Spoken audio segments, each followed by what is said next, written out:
Greetings, fair listeners, and thank you for joining me once again as we celebrate stories and storytelling in all their forms and the bards and artists who bring them all to life. I am the Tale Collector and your host, Erica Adams. The film appreciation course I took at Lake Superior College in 2007 was something of a novelty for me, not only because it was my longest class period at 2.5 hours in order to watch full-length movies in one go, but it was also the first media course I ever took that wasn't focused on books. The class's objective was to study the artistic qualities of cinema, color, lighting, editing, camera angles, etc., and explore how the symbolism they offer enhances a film and helps it tell its story. Many of the flicks I studied I'd heard of, but never watched prior as a casual viewer, like Rear Window, Singin' in the Rain, and Citizen Kane, and I am ever grateful for the opportunity. But my absolute favorite in the class, except for A Trip to the Moon, one of the very first films ever made, was this Australian animated short through which we studied cinematic surrealism. And surreal is indeed a fitting word.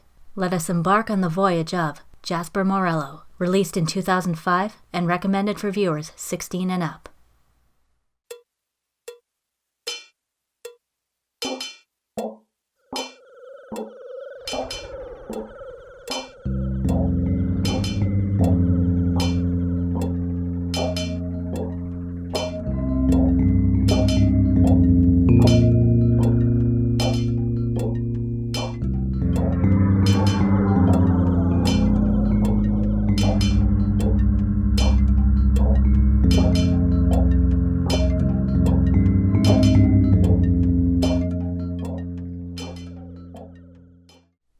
Jasper Morello's career as an aerial navigator for the Authority of Gothia is in shambles, as is his heart and soul. A grave technical error on his part during a previous voyage had resulted in a crewmate plummeting to his death, and Jasper has been guilt-ridden ever since. Adding to his depression is the now all-too-common sight of his people being violently decimated by a mysterious flesh-eating disease, and the fear that his beloved wife and devoted nurse, Amelia, could herself succumb to it at any time. But salvation may be at hand when Jasper is commissioned despite his record to set sail on the airship Resolution and deploy weather beacons in the outer skies. Also on board is Dr. Claude Belgon, an ambitious biologist conducting his own research on the plague. But what begins as a routine excursion spirals into madness when the key to a cure is found in the form of a deadly creature. When this discovery drives the fame-lusting Dr. Belgon to murder, Jasper must overcome his past in order to save himself and bring the life-saving cure home. I say Jasper Morello, but the name is a misnomer. Sort of. The full title shown within the short is The Mysterious Geographic Explorations of Jasper Morello, but this is also the collective name of a planned, and as of 2023, unrealized film series. According to the official website and the Madman Entertainment DVD, both links of which seem to be broken if not entirely defunct for some reason, this is the first of a trilogy, its standalone title being Jasper Morello and the Lost Airship, aka The First Voyage, followed by Jasper Morello and the Return of Claude Belgon, The Second Voyage, and Jasper Morello and the Ghost of Altomea, The Third Voyage. Following this trilogy of shorts in turn would have been a full-length feature film, Jasper Morello and the Ebenezer of Gothia, The Fourth Voyage. A bona fide shut-up-and-take-my-money moment that at this point may never be, though one can still hope. Still, it won numerous awards the world over and was a nominee for Best Animated Short at the 78th Academy Awards, so there is that. Interestingly, also nominated that same year was Nine, which inspired the 2009 CGI film of the same name, about human souls in a bleak, mechanized world. Contrary to popular belief, director Anthony Lucas was not inspired by silhouette animation pioneer Lotte Reiniger, or her 1926 film, one of the very first animated feature films ever made, The Adventures of Prince Ahmed, as comparable as their styles are. Lucas's initial inspiration came from the lush landscapes and giant creatures of 1933's King Kong, as well as the works of stop-motion pioneer Ray Harryhausen.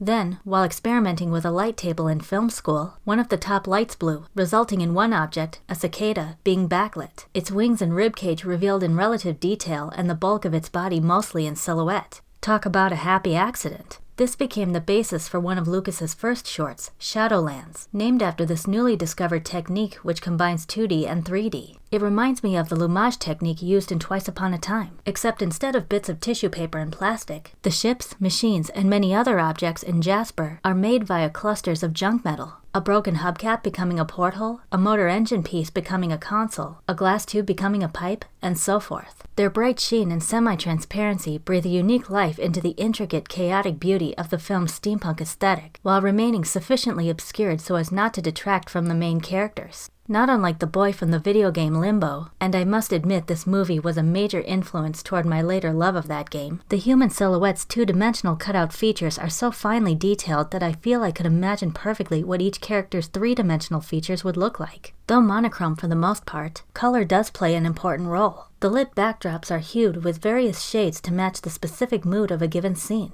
For instance, the sky above Gothia is a pale orange-tinted yellow to match the city's smoggy industrial atmosphere and sickly medieval wretchedness. As the voyage progresses, shades of gray become more prominent. A dark steely blue for intense, nerve-wracking storms, a dull murky green for eerie, silent sailing, and a refreshing silvery white for the joy and relief of finding land. In terms of visuals and tone, Lucas took pages from the books, so to speak, of two of his favorite childhood authors. The alternate Victorian English setting and technological early century wonders from the epic adventure of Jules Verne, and the human darkness and bleak melancholy from the gothic horror of Edgar Allan Poe. On this note, I feel it worth reiterating that the ship Jasper first sets sail on is the Resolution, a word meaning a firm decision or intention or the action of solving a problem. During a violent storm, the crew is forced to abandon ship when it crashes into the ghost ship Hieronymus, a subtle but significant nod to 15th century Dutch painter Hieronymus Bosch, most famous for his outlandish but terrifying depictions of hell. This signifies not only Jasper's first steps into a world of physical and mental horror, but that his already unstable confidence in himself and his redemption are now at even greater risk of being broken entirely.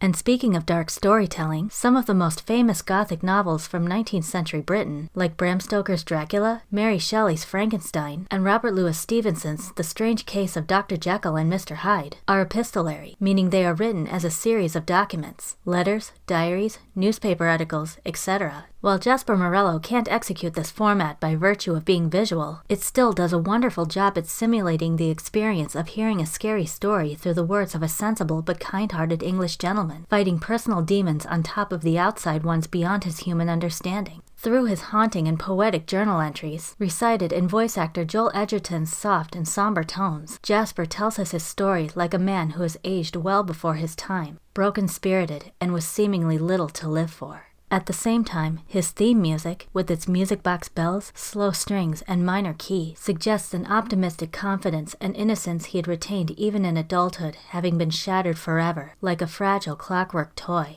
Jasper's status as a social outsider and professional failure are made evident through his crewmates. Compared to the courteous and refined Jasper, they are almost pirate-like, superstitious, and more suited to grunt work and crude pleasures than on higher learning or personal reflection. Captain Griswold in particular, his temper as pronounced as his Scottish accent, has neither love for nor faith in Jasper after his literal fatal mistake, not only denigrating the young navigator at every turn, but fully expecting him to make this the final voyage for all of them. It's because of this alienation that Jasper comes to see Dr. Belgon as an ally and friend. Besides being of Jasper's social class, the Doctor appeals to Jasper's intellectual side, both aspects of which are emphasized by the elegant harpsichord accompanying many of the Doctor's scenes. He provides the young navigator with the rare pleasure of companionship and the chance to forget his responsibilities for a time. More importantly, Dr. Belgon is a passenger, and therefore not connected to Jasper's tragedy. This allows Jasper the comfort of confiding in him, without fear of reprimand or judgment. However, it soon becomes clear where the good doctor's loyalties truly lie. The more fantastic and lethal discoveries he makes, the less important the crew's lives become to him.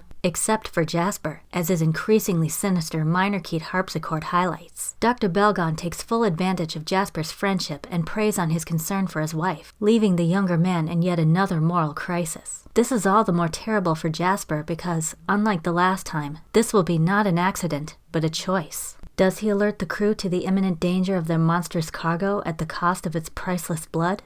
Or does he heed the Doctor and allow it to live at the cost of his surly crewmates? Either way, Jasper's hands will be further stained with innocent blood, unless he can find the courage to believe himself capable of leaving more than death in his wake and in his legacy. I've always been a supporter of the belief that the shorter story that leaves the audience wanting more is always superior to the longer one that wears out its welcome before the end. As sad as I am at the unlikelihood of this film series ever coming to full fruition, I am glad we at least got this small but grand piece for Victorian Gothic fans, unique animation enthusiasts, and steampunk aficionados alike. Jasper Morello, both as a man and a movie, brings to its audience the true shadows of shadow puppetry. Gather around next time for another tale you may have forgotten or have never heard before. Until then, listeners, may inspiration always find you.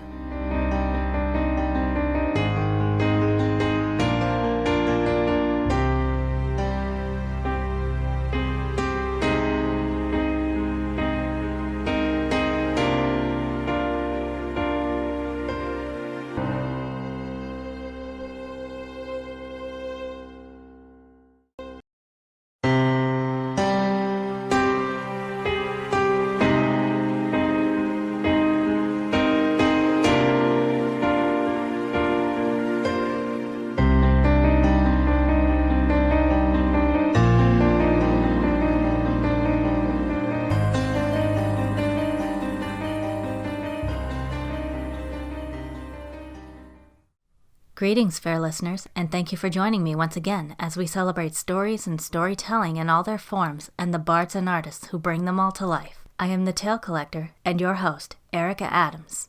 I once read the urban fantasy novel Wicked Lovely, the first in the series of the same name by Melissa Marr. Let's just say I found it lacking. But I continued with the next book, Ink Exchange, thinking maybe the story would pick up then. If the first was a chore, then the second was an absolute endurance test. If there's one YA trope that I have next to no patience with, it's the angsty, tormented teen who stays angsty and tormented for the sake of looking cool and sexy, instead of using that angst in engaging or meaningful ways. It's especially frustrating when said teens are magical creatures with such a powerful legacy in human history and so much storytelling potential. Fairies. Just because you surround yourself with exotic birds and flora while wearing leather and jeans and suffering through teen drama doesn't mean you're an interesting character. But even though Wicked Lovely turned out wicked boring in my personal opinion, the experience did make me appreciate this contemporary fairy fantasy series all the more. Behold, O.R. Melling's The Chronicles of Faerie, comprised of The Hunter's Moon, The Summer King, The Lightbearer's Daughter, and The Book of Dreams, first published between 1993 and 2009, and recommended for readers 12 and up.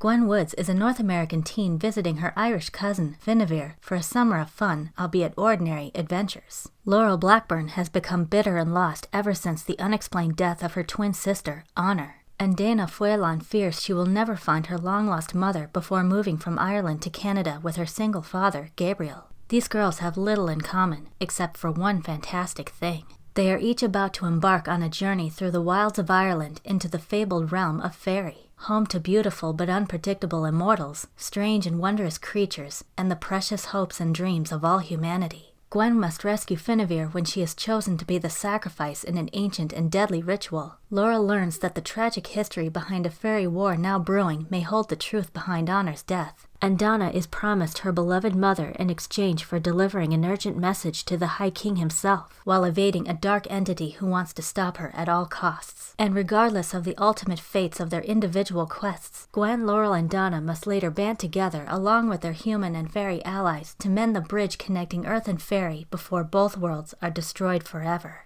Irish-born and Canadian-raised, O.R. Melling, real name G.V. Wellen, nurtured a strong wanderlust during her own teen years, hitchhiking from Canada to California and then traveling from Malaysia to Borneo. Each book is like a personalized travel guide in that sense. The opening pages show a real-world map of the specific Irish and Canadian countrysides each protagonist travels in, and the closing glossaries explain the various foreign words used throughout. According to fantasy author Holly Black, Quote, Melling describes fairyland like she's been there. End quote. I couldn't agree more. As a matter of fact, I'd say her knowledge of real-world Irish mythology is on par with that of British fantasy artist Brian Froud, whose admirable credits include conceptual work on the Jim Henson films The Dark Crystal and Labyrinth. Like him, she portrays fairies as the legendary children of nature they are, dignified but wild, obliging but volatile, ever hearing and healing the heart of the universe, but never bound by human standards of good and evil. One minute she's comparing the graceful, passionate dancing of the fairy king Finvara to the sublime mysteries of new life and rebirth. The next she introduces a very jolly leprechaun driving a cab like a maniac during rush hour with the Dropkick Murphys' Rocky Road to Dublin on full blast.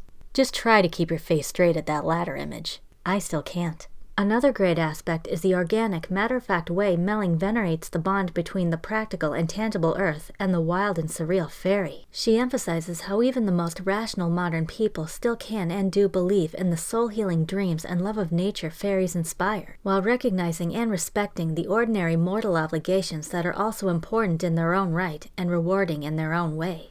Pages 191 to 192 of The Hunter's Moon. What does Granny think of your work?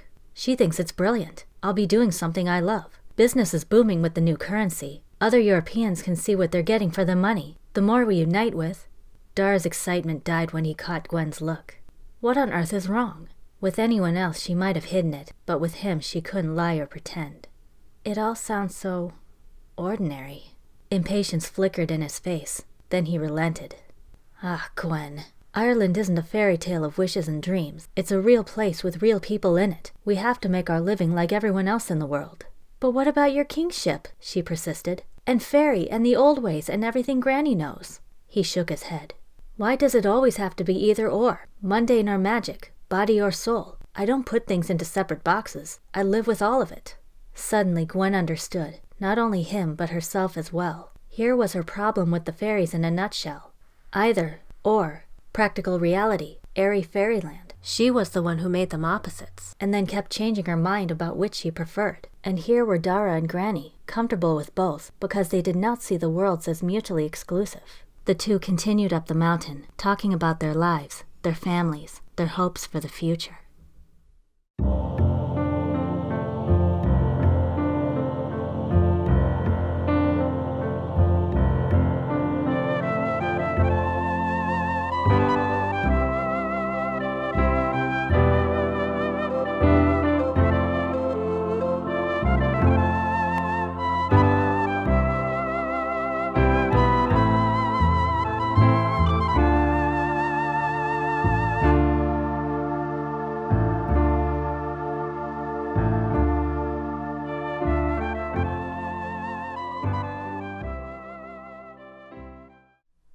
On that note, I would argue that Gwen, Laurel, and Donna face more than just the deadly splendor of fairy magic. Through their adventures, readers explore different facets of the human condition according to the girls' highly relatable personal goals and individual fears. Gwen, for instance, has always felt plain and timid compared to her bold and beautiful cousin, feelings exacerbated in the presence of the seemingly perfect good people. She must find the courage to fight her insecurities not only for the sake of something greater than herself, but for her own self-respect.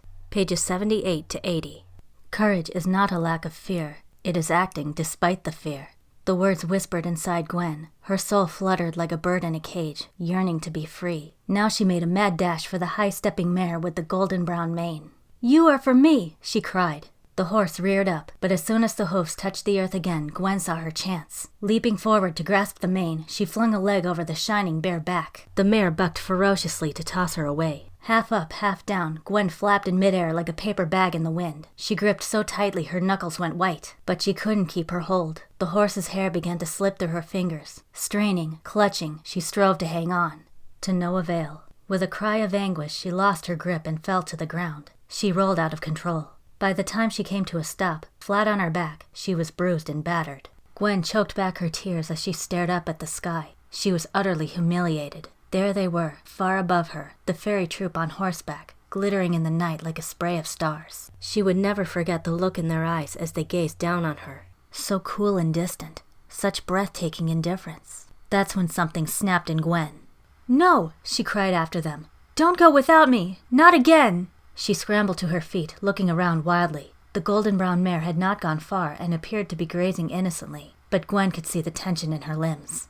"You are for me!" Gwen called again, gritting her teeth. "If it takes all night!" Now she ran for the horse even as the mare prepared to bolt. Gwen was quicker, spurred by a furious need to rejoin the troop. Once more she leapt at the horse's back to grasp the mane. Once more she dangled helplessly in midair. Once more she clung with all her might. The moment seemed to stretch into forever, an unrelenting eternity of cold wind, torn fingers, and battered body. But this time she refused to let go. This time she drew on the last ounce of her strength, the last breath in her lungs. She would not let go, even if it meant being trampled to death. Sensing the iron will of her hapless rider, the fairy steed grew calm. In that moment of sweet stillness, Gwen righted herself. She patted the mare's neck with relief and respect.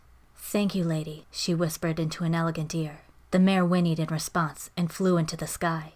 For Laurel, it's a question of faith. She's never believed in magic, dismissing it as nonsense and preferring sports and boys over books and nature. But as much as she scorns the idea of fairies, she must be willing to sacrifice her rationality if it could bring her twin home.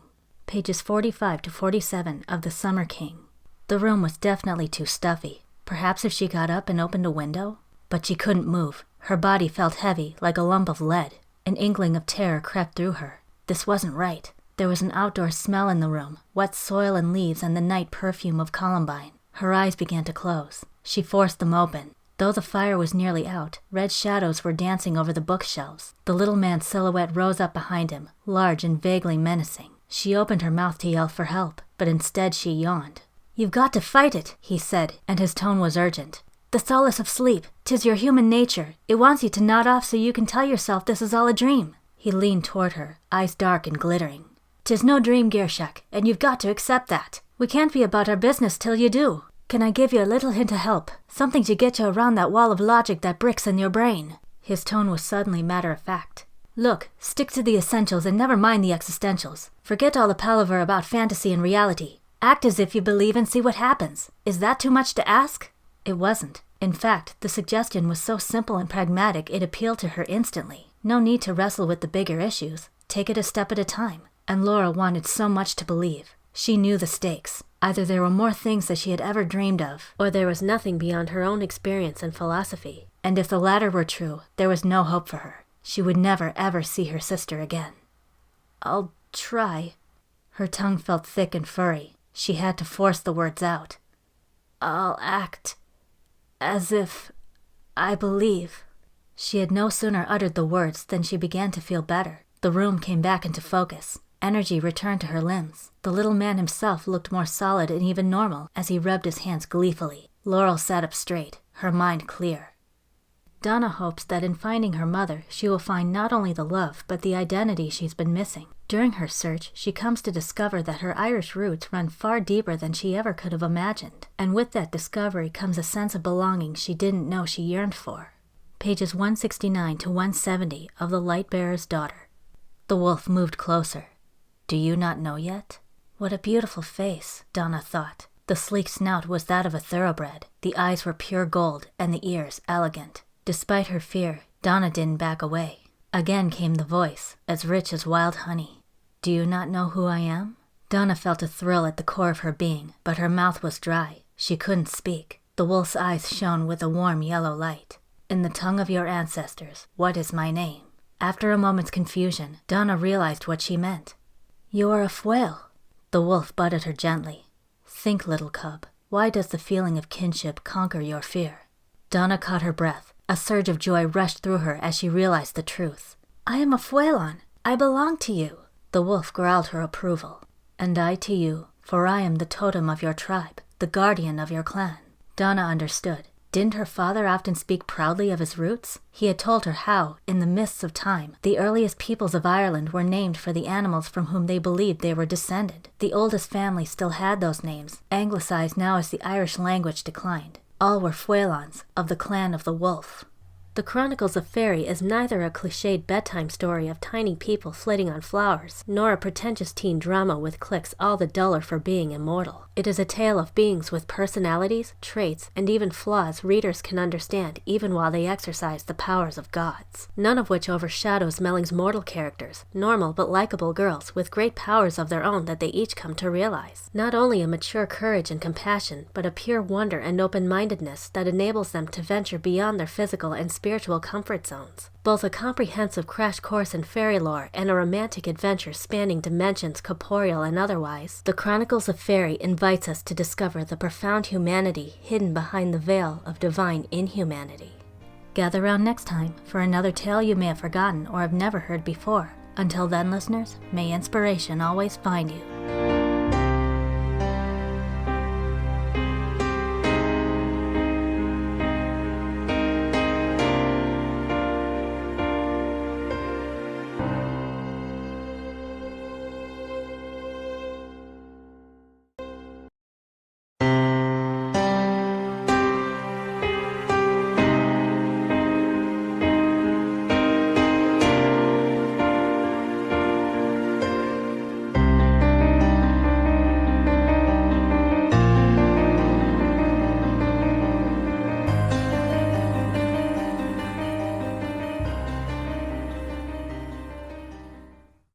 Greetings, fair listeners, and thank you for joining me once again as we celebrate stories and storytelling in all their forms and the bards and artists who bring them all to life. I am the Tale Collector and your host, Erica Adams. On April 19th, 2012, video game education YouTube channel Extra Credits uploaded a video called True Female Characters: How to Write Deep and Interesting Characters. As an idea for a potential exciting game involving a strong female protagonist that audiences can take seriously and empathize with, host Daniel Floyd proposes, quote, "The struggle of a single mother trying to protect her children while crossing a war-torn country. So far as I know, no such game exists right now. However, there is a story, a children's story no less, with a very similar idea. The mother in question is not caught in a war in the traditional sense, but her fight for her family's survival against a catastrophic enemy that doesn't even know she exists feels no less turbulent, especially as she's not even human, but instead one of the smallest and most hunted creatures in the animal kingdom." Here is the saga of Robert C. O'Brien's Mrs. Frisby and the Rats of NIMH, first published in 1971 and adapted into the animated film The Secret of NIMH in 1982, and recommended for audiences 12 and up.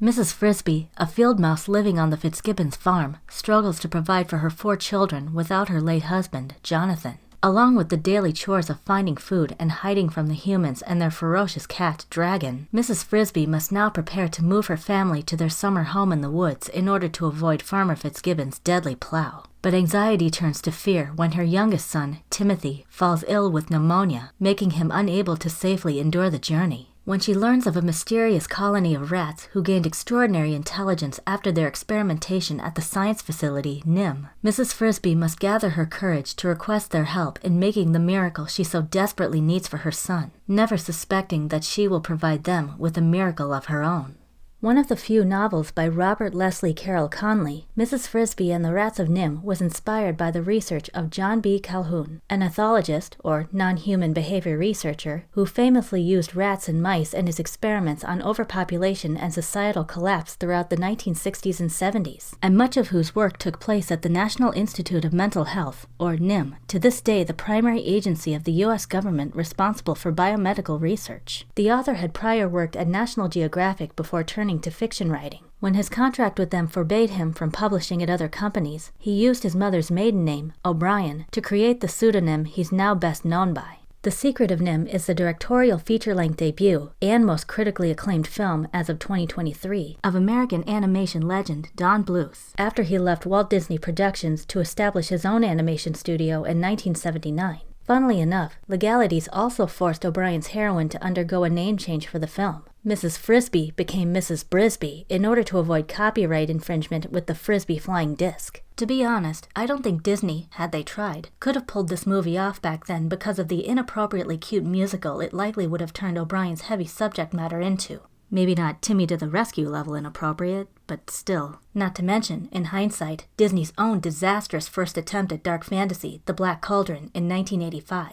In defense of Disney, though, I do feel that O'Brien's writing, though sincere, is rather dry, to the point where Bluth's fantasy embellishments don't seem quite as cheapening as they could have. This is perhaps the greatest difference between the two versions. O'Brien's more realistic, nature-based account versus Bluth's medieval Redwall epic. For example, O'Brien leaves little to the imagination in terms of the literal science between the rat's captivity and subsequent evolution, shedding light not only on the experiments, but on the human doctors conducting them. Despite our sympathy to the rat's plight, he shows the humans as more ignorant than evil.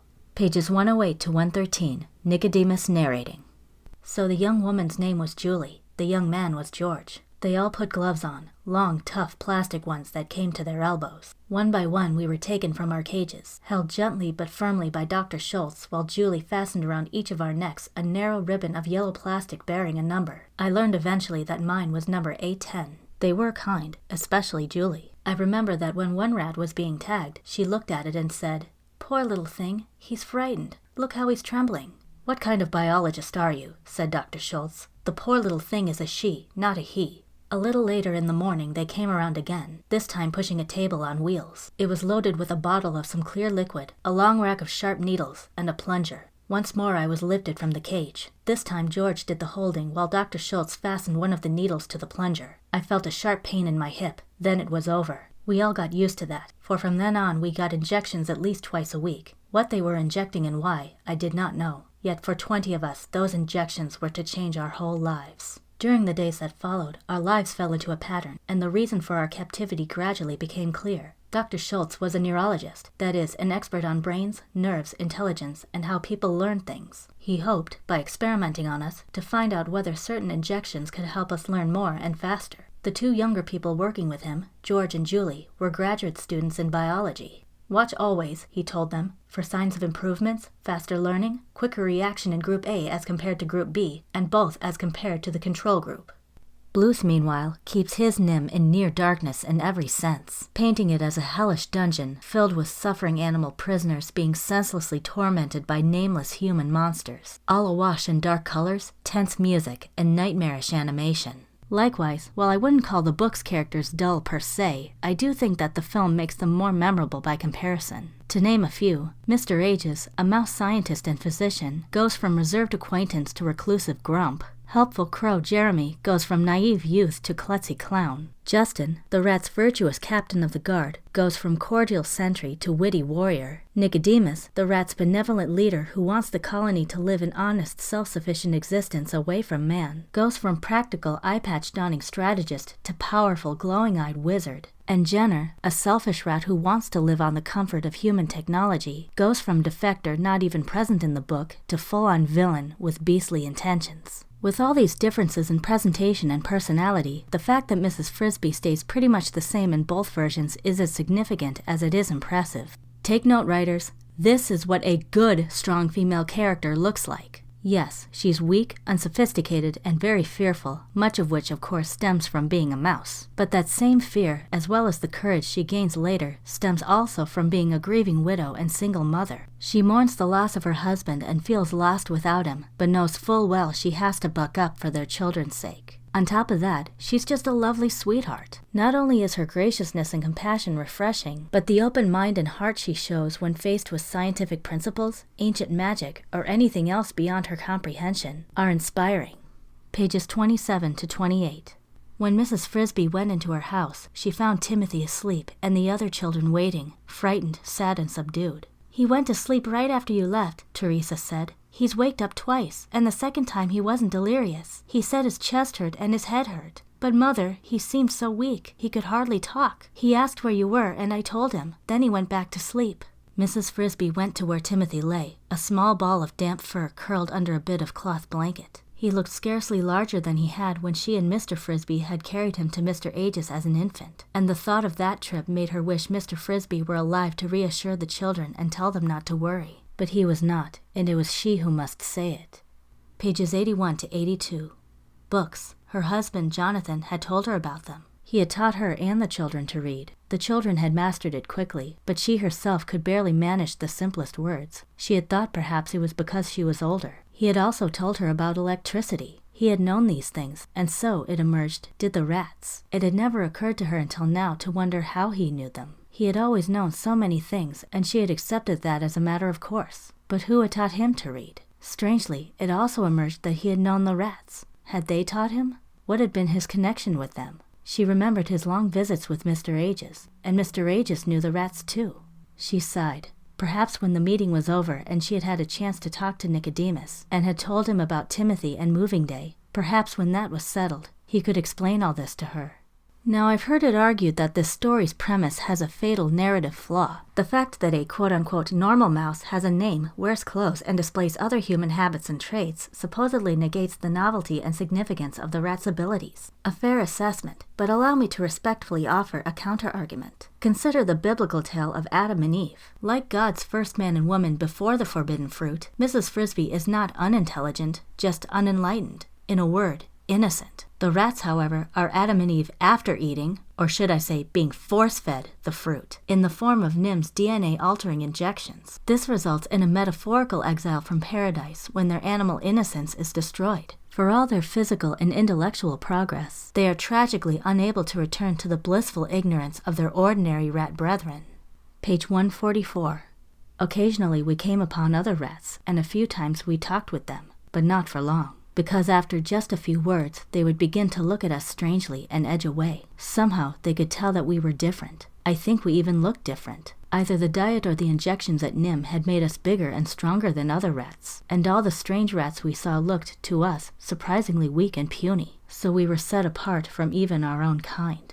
When I first experienced the more academic Mrs. Frisbee and the Rats of NIMH, and the more mystical The Secret of NIMH as a child, I was too young to fully understand, let alone appreciate, the story in either format. Having given both a sporting chance as an adult, though, I think the fact that a single story of a mouse facing impossible odds out of maternal love is being well told practically in two separate genres as well as media, not only shows exceptional storytelling on two different artists' parts, but makes for a more unique and enriching experience. Whether it's Mrs. Frisbee or Mrs. Brisbee, whose hero's journey you join, it will be one that can inspire even the meekest of souls to accomplish the most incredible feats.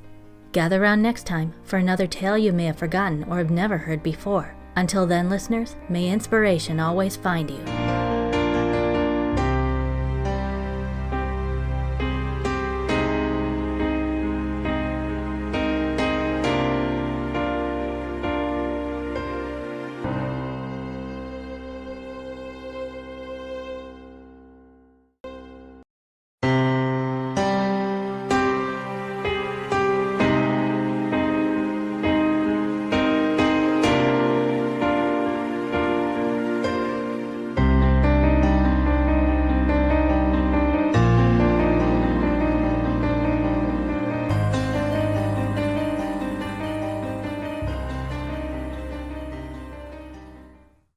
Greetings, fair listeners, and thank you for joining me once again as we celebrate stories and storytelling in all their forms and the bards and artists who bring them all to life. I am the Tale Collector and your host, Erica Adams.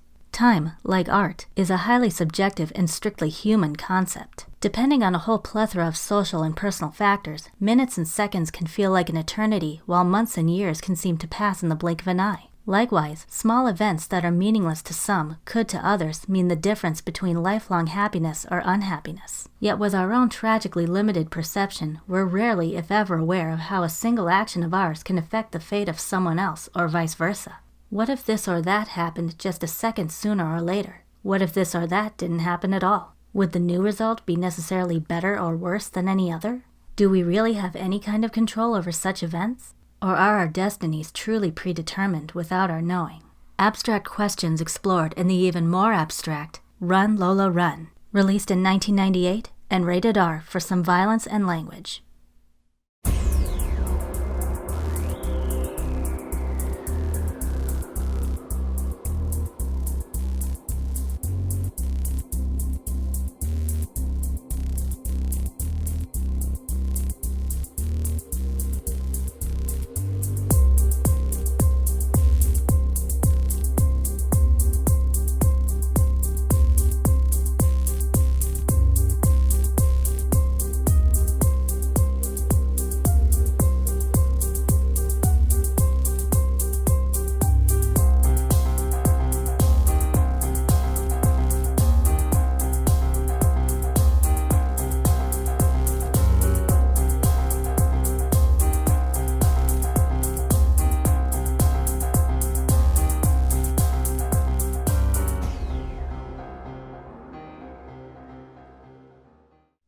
Lola, already frazzled from her moped being stolen, is dealt another hectic blow by a phone call from her boyfriend, Mani. He is beside himself with panic. He's just misplaced a small fortune that was to be brought to Ronnie, a local mob boss. Unless Mani can get his hands on 100,000 marks by noon, a mere 20 minutes away, his life is forfeit. Despite Lola's pleas not to be rash, Mani, in his desperation, tells her his plan to rob a supermarket at gunpoint before he ends the call. With no transportation, no communication, no ideas, and no choice, all Lola can do now is run. Run to save Mani from himself. Run past any obstacle that stands in her way. Run through as many of the bustling streets of Berlin as it takes. But anything and everything can happen along Lola's route, and even the briefest of her encounters with friends, family, and perfect strangers have numerous unforeseen consequences on each of their lives. According to director Tom Tykwer on the DVD commentary, there was an image in his mind, a running woman, desperate and full of passion, which he liked so much that he wanted to write a story around it. He explains that it, quote, combines very basic elements of cinema and shows an energetic body, movement, and emotion in one picture, and I think that's what cinema, for me, always seems to be about, that we see dynamics and feelings and can follow them, end quote. This is Lola to a T. Beneath the slightly grubby tank top, baggy pants, and mussed-up bright red hair, which makes me think of a more aggressive version of Aelita from the French sci-fi TV series Code Lyoko Evolution, is a soul that races as fast as she, fueled by anger, fear, and love. The movie's particular uniqueness comes from its narrative structure, the experiment of this experimental thriller, if you will. Lola's phone call with Mani serves as a prologue of sorts. From there, we are presented with 3 episodes, each roughly lasting the plot proper's 20 minutes, starting with Lola running out of her apartment and ending with her finally reaching Mani at the supermarket. This format choice interestingly subverts the common film practice of condensing long periods of time into 90 minutes or less, instead stretching out a much shorter time to show more intricate story detail. More to the point, each episode is an exercise in cause and effect. Lola's 3 runs contain so many direct and indirect differences in timing and execution on her part throughout, from falling downstairs or exchanging a word or two with passers-by, to robbing a bank or causing traffic accidents, that the 3 aftermaths and their conclusions end up varying wildly from one another. This ties in with, as Tykwer puts it, the subject of fate and coincidence and how they're intertwined with each other and how a very, very small situation can change your whole life forever and push it into completely different directions. An idea he wanted to show to the max. Among the methods he utilizes to do so are the frenetic but striking animated segments, courtesy of German animator Gil Alkabetz, which are something like what you'd get if you took the inner voice persona of Lizzie McGuire, redrew her as a red-headed punk in that nostalgic, squiggly, yet lumpy style of mid-90s Nickelodeon cartoons like Real Monsters or Kablam, and then stuck her in a high-octane fever dream-like MTV music video. While I'm talking music, there's also that equally formidable pulse-pounding techno soundtrack. Some of its evocative vocals are masterfully performed by lead actress herself, Franca Potenta. The lyrics of her song, Believe, representing the chaotic thoughts of her distressed character.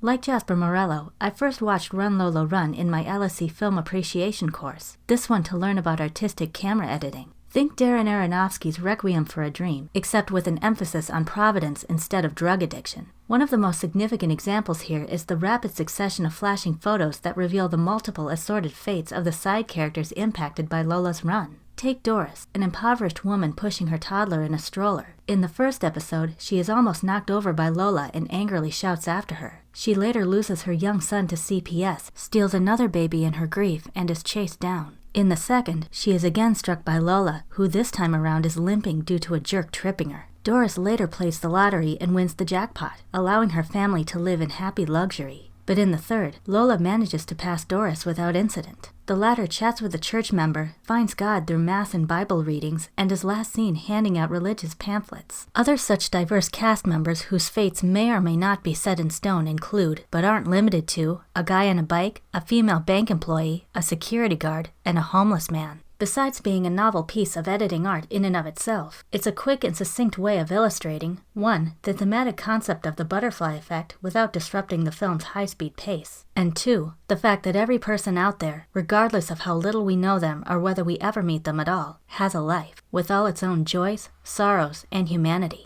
In fact, Tikva employs several camera techniques to enhance the story. Numerous apparatuses were used for the recording alone, including a helicopter and crane for high wide-range shots of Lola racing through the city, and a dolly system and Steadicam for smoother close-up shots as she navigates her way through pedestrians, bridges, and other urban obstructions. Also present is the classic split-screen technique, inspired in this case by the 70s films of suspense and psychological thriller director Brian De Palma, like Carrie and Dressed to Kill. But one particularly symbolic technique pertains to the main leads. Every scene featuring Lola and/or Mani is filmed in traditional 35mm to show the audience that this is not only their personal story, but the story most real to them because it is what they are experiencing themselves firsthand. By contrast, scenes focusing on side characters, like Lola's father and his mistress, Julia, are filmed in a much older-looking VHS quality to show how Lola and Mani's absence from them makes the former story seem less real. And then there are the 2 flashbacks which separate the 3 episodes, featuring Lola and Mani lying together in bed. Hued in a deep, rich red, these do more than provide the audience with a moment to breathe after 20 straight minutes of adrenaline-pumped intensity, as well as a nice piece of romantic intimacy. Lola in the first flashback and then Mani in the second each ask their partner a series of hypothetical questions about their relationship. Within the context of the main story that the two don't know will occur in their future, this gives their apparent fear of abandonment and heartache all the more tension and meaning as they consistently test each other's loyalty with various what-if scenarios. The knowledge that life can and does throw curveballs at any given moment stokes their need for reassurance that their love will stay pure and strong, no matter what.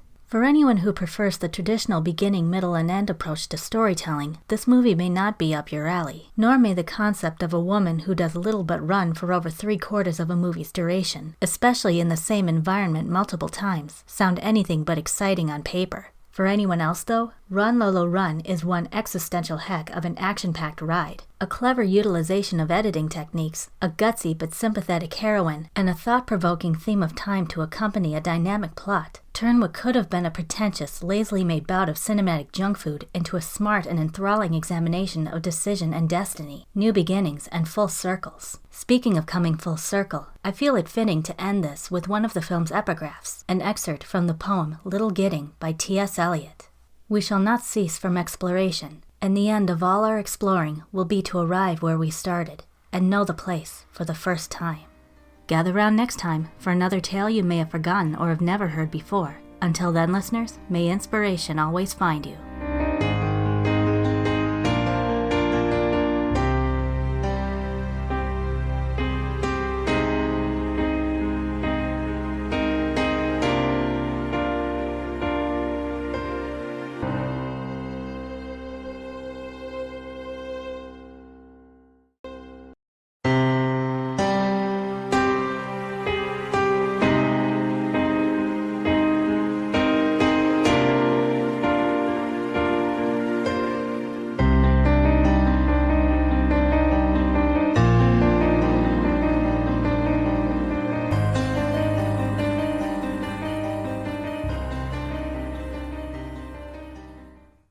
Greetings, fair listeners, and thank you for joining me once again as we celebrate stories and storytelling in all their forms and the bards and artists who bring them all to life. I am the Tale Collector and your host, Erica Adams.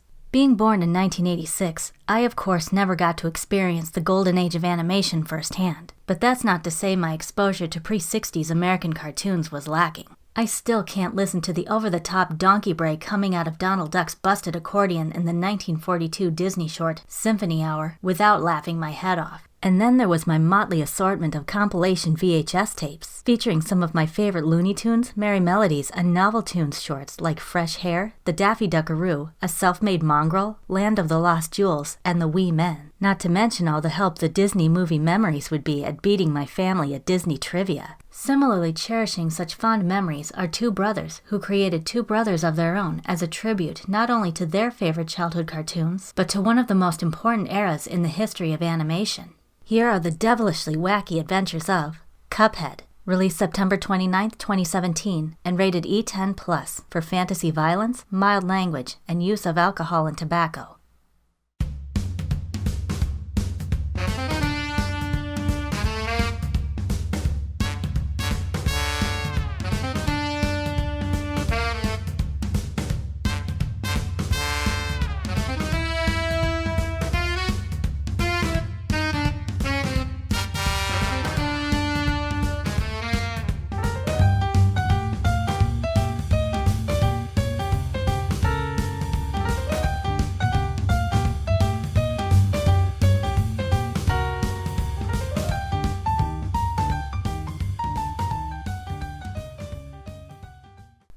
On the affable, animated archipelago known as Inkwell Isle lived two mischievous brothers, the impetuous Cuphead and the more cautious Mugman. One day, against the many warnings of their grandfatherly guardian, Elder Kettle, the boys ventured to the literal wrong side of the tracks to try their luck at the Devil's Casino. But their fun at the craps table, under the sleazy eye of the smooth-talking manager, King Dice, quickly goes to heck in a handbasket when the satanic owner himself arrives to raise the stakes. One roll, his loot or the boys' souls. Winner takes all. With more gold than sense on his milk-filled mind, Cuphead recklessly goes all in, only for the dice to land on the dreaded Snake Eyes. When the terrified brothers plead for mercy, the sly devil makes them a deal. He will spare them if they collect and bring him the souls of those who also owe him. But the offbeat inhabitants of Inkwell Isle aren't going to pay their own hellish debts without a fight, and so the plucky porcelain pair will have to hand out the wallop of their lives if they want their collectees to hand over their goods.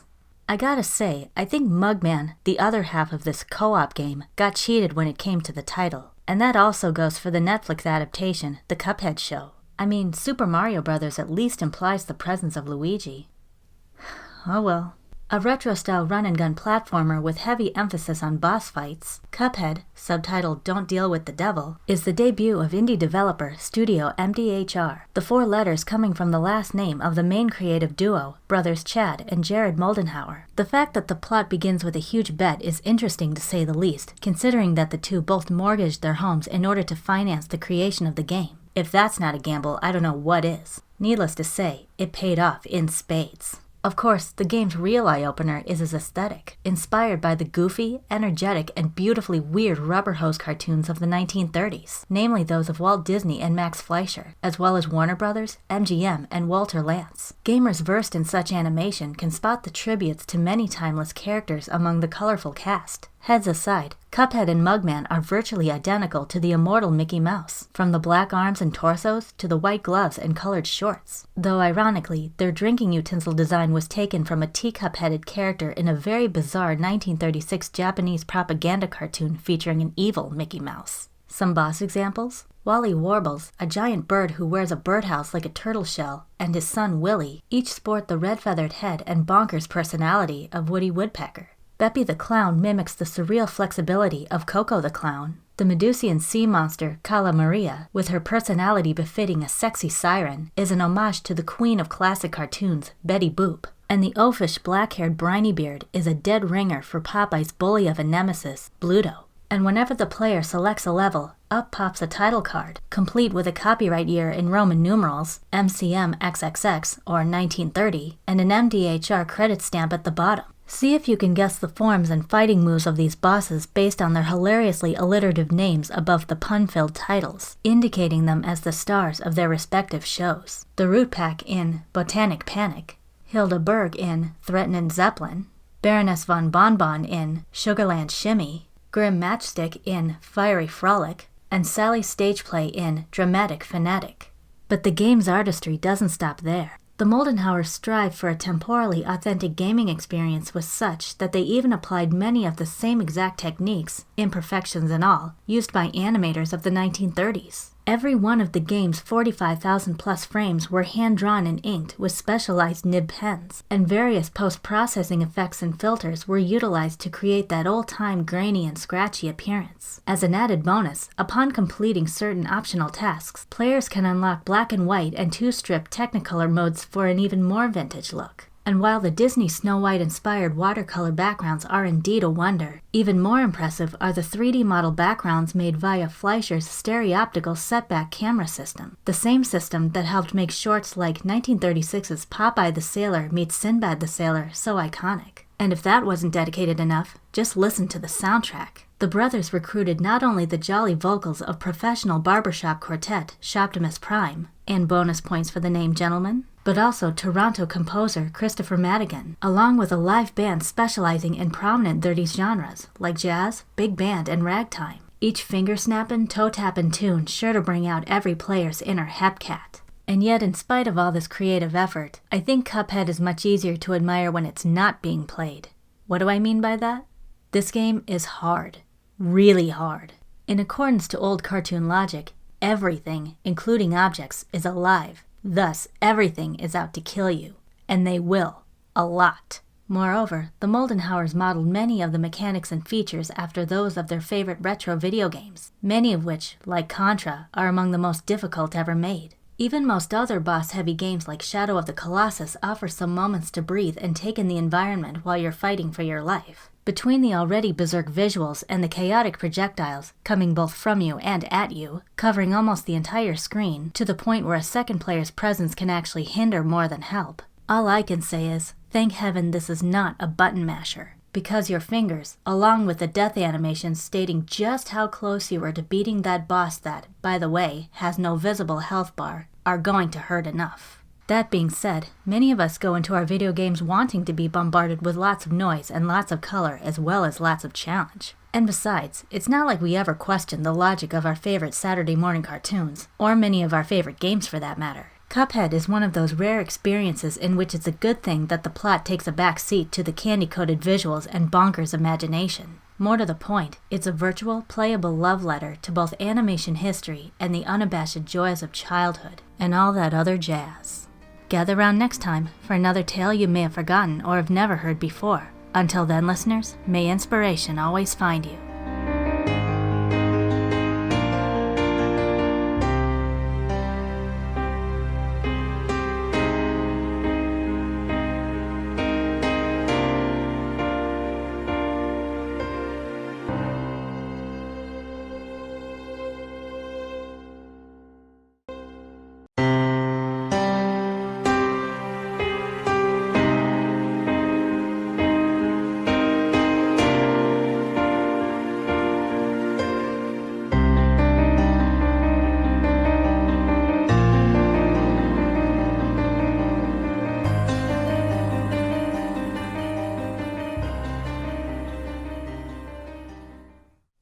Greetings, fair listeners, and thank you for joining me once again as we celebrate stories and storytelling in all their forms and the bards and artists who bring them all to life. I am the Tale Collector and your host, Erica Adams. Warning, this story contains graphic nudity and sexual content. Listener and researcher discretion is advised. Upon discovering and enjoying the French electronic band M83, I decided to learn more about it. Among other things, I found out that its creator and lead singer, Anthony Gonzalez, not only has a brother, but that brother, Jan Gonzalez, had made a movie, its soundtrack composed by none other than the very band I was researching. But my excited curiosity cooled more than a bit when I learned it was an erotic film. Paradoxically, I think my own personal awkwardness with regards to real-world sex played a role in my decision to watch this movie, so that I could try to approach and discuss the topic with more honesty and respect, in fiction if nothing else. That I succeeded in watching from start to finish was only one surprise. Let us now witness You and the Night, released in 2013 and strongly recommended for mature viewers only.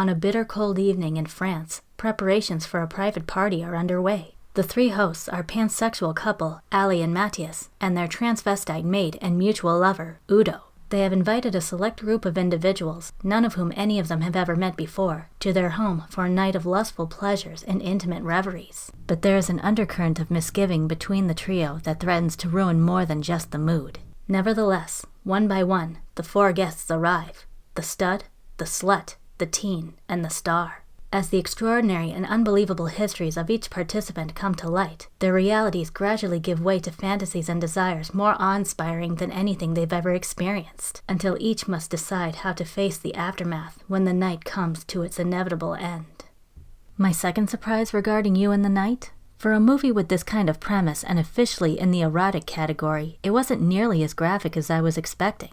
Heck, it has a lot more making out than genital exposure or literal intercourse. I have to admit, though, a very small part of me was relieved in a way. Now, this doesn't come from any prudishness. I treat fictional sex the same way I do fictional violence. I don't mind a copious amount as long as it means something in the story. And Gonzalez, for better or worse, really does his best to make the eroticism here mean something. I think this lack of gratuitousness has much to do with the plot's similarity to John Hughes's The Breakfast Club. On the surface, you have a group of very different individuals who normally wouldn't meet under ordinary circumstances, spending almost the entirety of the movie in a single place, bearing their souls in between messing around with each other and ultimately finding empathy and common ground with one another. Going deeper, though, it's as if Gonzalez wants to show sensuality in a more sacred light in a situation that could have easily become flat-out pornographic. I'm particularly impressed with the compassion the participants have for their sexual partners. A masterful illustration of this occurs upon Star's arrival. Standing at the door, she agrees to enter and join only if everyone makes love to her in complete darkness. They all comply, until Slut arrogantly turns the lights back on, sending Star into a fit of despair. This is not a woman acting vain or a bit of kinky fun being ruined. The others are genuinely angry and disappointed that their fellow lover's trust has been betrayed in such an insensitive manner, as expressed by Stud giving Slut a hard slap to the face. Each guest harbors a deep insecurity due to being labeled according to a societal stereotype. Yet the fact that they never reveal their real names and are thus credited as said labels is intriguing. Each name represents a distinct aspect of the character's sexuality and/or sexual preference, while also signifying their imprisonment in what is otherwise a highly liberating activity. Stud is a kind-hearted middle-aged man who is exceptionally well endowed, attracting a very generous number of lovers, while also losing his real true love, poetry. Slut, a tough 24-year-old, has a near insatiable sexual appetite stemming from repressed grief and sad dreams of her deceased mother. Teen is a reticent young runaway, dissatisfied at home after being, as he puts it, called to the night, exchanging sexual favors for survival and preferring to learn about life and love on the streets. Star, the oldest and most painfully self-conscious about her age and appearance, is seeking her lost son, with whom, against all laws above and below, she fell deeply in love. Proper and improper names aside, the same unease applies to the hosts. Ali is haunted by dreams of a mysterious faceless lover, and Matthias has not only grown increasingly weary of these parties, but is also torn between his desire for Ali's happiness and his jealousy of all the lovers she takes. Their passion and devotion to each other aren't lacking, yet it seems to be that same passion and devotion shared with others, indeed, their very pansexuality, which poses a threat to their relationship. Udo is the loyal and devoted glue that helps keep the couple together, the impish servant who keeps the fun going, and the wise protector of the sanctity of love. Beneath her flirtatious dialogue and seductive manner is a deep respect and understanding of the heart, its emotions, its desires, its pains. Though she too wants to reap all the benefits of this and any other orgy, it is never at the expense of her partner's own pleasure. Not unlike The Breakfast Club, which I feel could easily be enacted on stage, You and the Night has a surreal play-like feel to it, not only because of the deliberate character typecasts and romantic dialogue, but because of how the character's stories, when shown on screen, feature enclosed spaces, fake-looking props, and extras with exaggerated personalities, and require a great suspension of disbelief from both the in-film audience and the real audience. The most telling example is Ali and Matthias' story. Without delving into spoilers, their supposed history is nothing short of a fairy tale, complete with impossible odds and love conquering all. But belief or disbelief in these stories isn't the point. The point is escape from dull and treacherous reality. Everyone, in their own way, seems desperate not to destroy the safe, comforting, and magical illusion they've created inside the bubble of the apartment, held together only by their non-judgmental views and boundless imagination. To make yet another Breakfast Club comparison, the soundtrack. If you were to swap the end credit themes of both of these films, Don't You Forget About Me by Simple Minds and M83's Un Nouveau Soleil, the result may not be as jarring as you think, despite the former's 80s rock and the latter's French electronic. Granted, the pieces here are much more bittersweet, stunning and transcendent in the moment, but laced with sadness and loss. Still, just like the brain, athlete, basket case, princess, and criminal, these assorted misfits don't know what the future will bring when their time together is over. But in the end, one can hear their hopeful, even triumphant vow to cherish the memories they've made as they say their farewells for the night, and possibly for the last time. What began as a chance to both indulge in one of my favorite bands and expand my storytelling genre horizons ended in a greater knowledge, if not understanding, of the human condition through sexuality. Many, of course, won't like You in the Night, due to its minimal plot, blatant promiscuity, unapologetic obscenity, apparent pretentiousness, or any combination thereof. But it may help to go in expecting not a celebrated masterpiece of French auteurism, but rather an interesting filmmaking experiment and an exploration of how and why humans can make sex somehow cruder and more sublime at the same time. And what can be more deliciously mysterious than the human heart? Gather round next time for another tale you may have forgotten or have never heard before. Until then, listeners, may inspiration always find you.